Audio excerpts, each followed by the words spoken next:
Hey guys, welcome to my new blog. पहले आपको happy Dussehra. आज दशहरा है और हम सब अपने गाड़ी साइकिल साफ किए हैं। एक सेकंड। और गाइस, ये है मेरी साइकिल, ये है मेरा भाई का साइकिल और वो गाड़ी मेरे पापा की। गाइस, मैं अभी ब्रश कर चुका हूँ और मुझे खाने को ये मिला, ब्रेकफास्ट। अरे यार, और कितना लेट लगे, अब बहुत ही भूख लगी, इसे ही खा के काम चलाना पड़ेगा।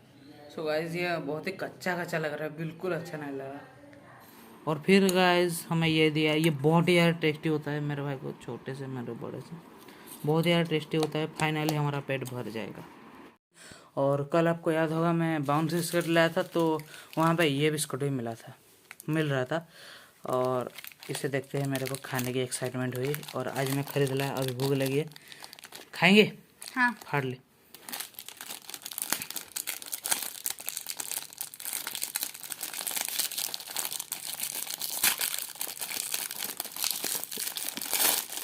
ओ भाई, दोनों तरफ वैसे ही आ रहा है। पकड़ लो। अच्छी लग रही है। ये जाएगा डस्टबिन में। हाँ, अच्छी लग रही है। एक सेकंड टेस्ट कर दूँ। बाहर से लगा था क्रीम बिस्कुट हुआ, पर नहीं है। फिर भी कोई बात नहीं है। डिज़ाइन तो काफ़ी अच्छा है।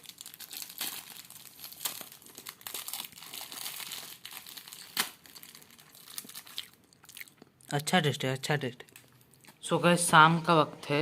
अच्छी खबर है और एक बुरी खबर।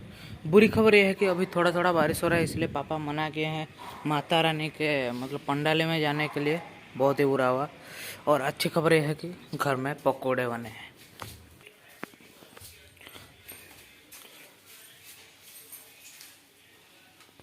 गाइस, अच्छी खबर ये है निकल के आ रही है कि अभी बारिश रुक गई, बिल्कुल बारिश रुक गई, तो हम माता जी का दर्शन करने जाएंगे। वहाँ पे कुत्ते भौंक रहे हैं, खैर छोड़ो।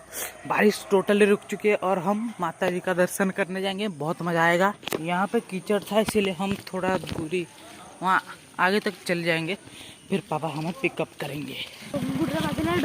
हेलमेट दे दे, बैठ। हाँ,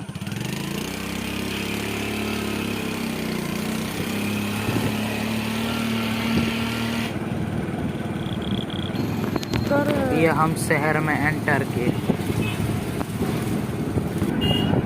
यहाँ पे गाने बज रहे थे, इसलिए कॉपीराइट इश्यूज के तहत मैं ये साउंड नहीं दिया हूँ। हमारे यहाँ माता दुर्गा के साथ साथ हनुमान जी, राधा कृष्ण और नारायण जी का भी पूजा किया जाता है। पहले जिस पंडाले में गए थे वहाँ पर हनुमान जी का मूर्ति था, जो कि काफ़ी सुंदर था। हम बाहर चप्पल उतार के गए, वहाँ पे सिंदूर लगाया, फिर हमने वहाँ पे प्रसाद सेवन किया। फिर हमें बाहर दिखा कि वो लोग बाहर भी प्रसाद दे रहे हैं, जो कि बहुत ही ज़्यादा टेस्टी था। हमने खाया। फिर हम बाइक से आगे बढ़े और रास्ते में हमें और एक पंडाला दिखा, जो कि वो भी बहुत सुंदर था। और वहाँ पे राधा कृष्ण जी का मूर्ति था, ये भी काफ़ी ज़्यादा सुंदर सजावट था, बहुत ही सुंदर मूर्ति था। वहाँ पे बच्चे थे, उन्होंने हमें प्रसाद दिया, वो भी बहुत ही अच्छे थे। और ये प्रसाद भी काफ़ी अच्छा था और मूर्ति का सजावट बहुत ही अच्छा था। फिर हमने प्रसाद सेवन किया और पानी लेके वहाँ से चले गए। फिर हमने देखा कि उस पंडाले के सामने ही और एक पंडाला था और पर थोड़ा दूर था। फिर हम चल के वहाँ पे गए, वहाँ पे देखा तो भाई बहुत ही ज़्यादा भीड़ था। यहाँ पे भी राधा कृष्ण जी का मूर्ति था, जो कि काफ़ी अच्छी तरीके से सुंदर से सजाया हुआ था। वहाँ की लाइटिंग भी बहुत ही अच्छी थी। फिर हमने प्रसाद सेवन किया, वहाँ पे भी बच्चे प्रसाद रह रहे थे और हमने प्रसाद सेवन करके हाथ धो लिए। यहाँ पे राधा कृष्ण जी की मूर्ति को कितनी अच्छी तरीके से फूलों से सजाया गया था। फिर हम आगे बढ़ ही रहे थे, वहाँ पे कुछ लोग थे, वो हमें बुलाए और हमें प्रसाद दिए। ये प्रसाद भी काफ़ी ज़्यादा टेस्टी था, बहुत ही अच्छा लग रहा था। पर मेरा भाई खाने में काफ़ी ज़्यादा स्लो था, इसीलिए वो रास्ते में चल चल के खा रहा था।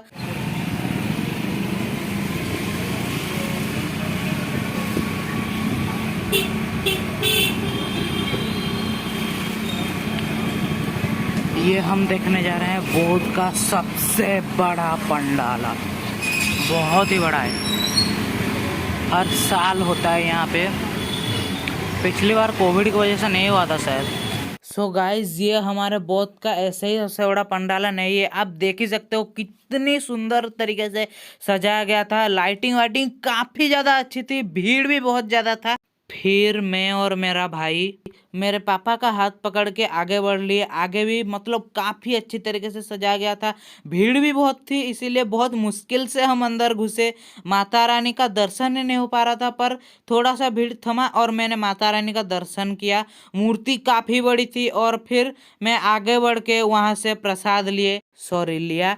फिर वहाँ का प्रसाद भी काफ़ी ज़्यादा टेस्टी था, वहाँ के लोग भी काफ़ी ज़्यादा अच्छे थे।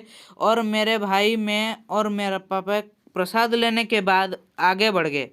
पर रास्ते में जाते वक्त भी मैं वो लाइटिंग को देख रहा था, मतलब बहुत ही आकर्षणीय था, बहुत ही अच्छा था।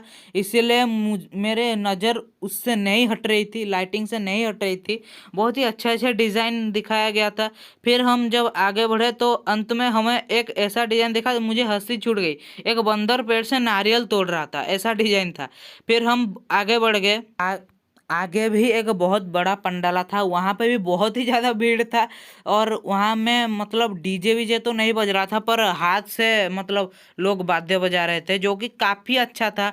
पर बहुत ही ज़्यादा शोर हो रहा था। हम आगे बढ़े और माता रानी का दर्शन किए। वहाँ पे भी बहुत ही बड़ा मूर्ति था, काफ़ी अच्छे से सजाया गया था, चारों तरफ भी लाइटें वाइटें थी। फिर हमने प्रसाद खाया और हम गाड़ी के पास लौट आए। फिर हम आगे बढ़ गए। फिर हमने हमारे घर के पास में ही जो पंडाला था वहाँ पे गए। वहाँ पे भी बहुत ही मतलब शोर हो रहा था, इसीलिए और म्यूजिक भी बज रहा था, इसीलिए मैं ये साउंड काट दिया। वहाँ पे भी काफ़ी अच्छे से सजाया गया था। वहाँ पे भगवान नारायण यानी कि विष्णु जी का मतलब मूर्ति था, बहुत ही अच्छे से सजाया गया था। वहाँ के मतलब लाइटिंग भी काफ़ी ज़्यादा अच्छी थी। फिर वहाँ पे जो थे वो आए और हमें प्रसाद दिया। प्रसाद के नाम पे हमें बूंदी और नारियल दिया छोटे छोटे पीस से। और फिर हमने हाथ धोए और वापस आ गए हम।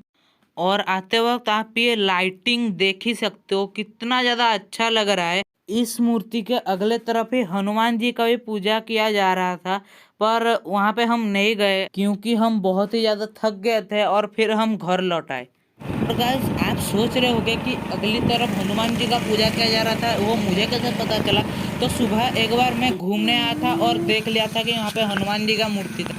आई होप गाइस आपको ये मेरी छोटी सी ब्लॉग पसंद आई होगी। अगर पसंद आई है तो प्लीज़ यार लाइक कर दो और याद से सब्सक्राइब करके बेल आइकन जरूर से दबा देना ऐसे इंटरेस्टिंग वीडियो के लिए। तब तक के लिए बाय बाय।